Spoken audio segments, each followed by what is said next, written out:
I lindur në Sarand në vitin 1983, Ilir Proda u emërua në krye të policisë së shtetit në tetor të vitit të 2024 në moshën 41 vjeçare. Sipas ligjit për policinë e shtetit, drejtori i përgjithshëm propozohet nga ministri dhe miratohet nga Këshilli i Ministrave. Ligji specifikon se drejtori i përgjithshëm i policisë së shtetit mund të emërohet njëri nga punonjësit e policisë që më së paku mban njëra nga gradat e rolit të mesëm drejtues. Pra, sipas ndryshimeve ligjore të miratuara në korrik të vitit 24, tashmë drejtori i policisë nuk duhet të jetë detyrimisht një nga punonjësit me gradën më të lartë drejtuesi i parë, por kushdo nga drejtuesit e mesëm, të cilët mund mos kenë as ekspertizën dhe as përvojën e dur për të drejtuar njërën nga strukturat më të rëndësishme të shtetit. Këto ndryshime ligjore erdhën pas zbrazjes së strukturave të policisë nga profesionistët me një karrierë të gjatë në radhët e uniformave blu, e në vend të tyre u emëruan si drejtues personazhe që shpesh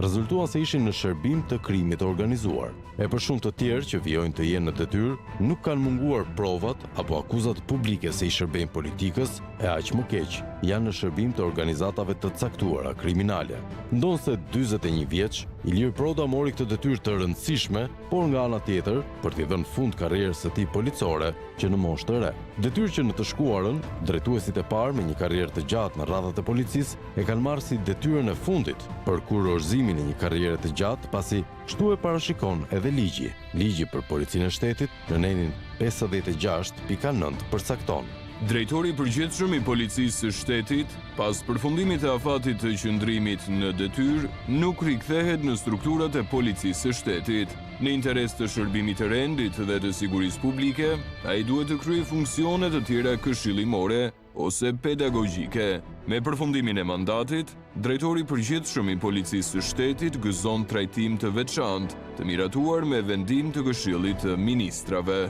Pra, Ilir Proda, në moshën 41 vjeçare, ka vendosur të mbyll karrierën e tij në policinë e shtetit, vendim ky jo i një profesionisti në karrierë, siç jemi mësuar të shohim për këtë pozicion, por sigurisht një vendim i nevojës apo shërbimit të interesave të tjera, për të cilat nuk kanë munguar as akuzat nga më të rëndat. Në karrierën e tij të shkurtër në policinë e shtetit, krahasuar me drejtuesit e tjerë në të shkuarën, Ilir Proda ka shërbyer si shef në komisariatin numër 2 në Tiranë. Duket se që në detyrën e tij të parë si drejtues, për Ilir Prodën nuk do të mungonin denoncimet dhe problemet. Siç raportojnë mediat në atë kohë, Artan Didi pezulloi menjëherë nga detyra Ilir Prodën, pasi ai u kallëzua penalisht nga një vajzë, pasi Proda e ka qelluar me shpull brenda zyrës së tij, duke i shkaktuar asaj rënit fikti. Me pezullimin e Prodës në nëntor 14, nisën edhe hetimet e menjëhershme për rastin, ku vajza denoncuese nga zyra e Ilir Prodës në komisariatin numër 2 përfundoi në spitalin e traumës Pandjenja.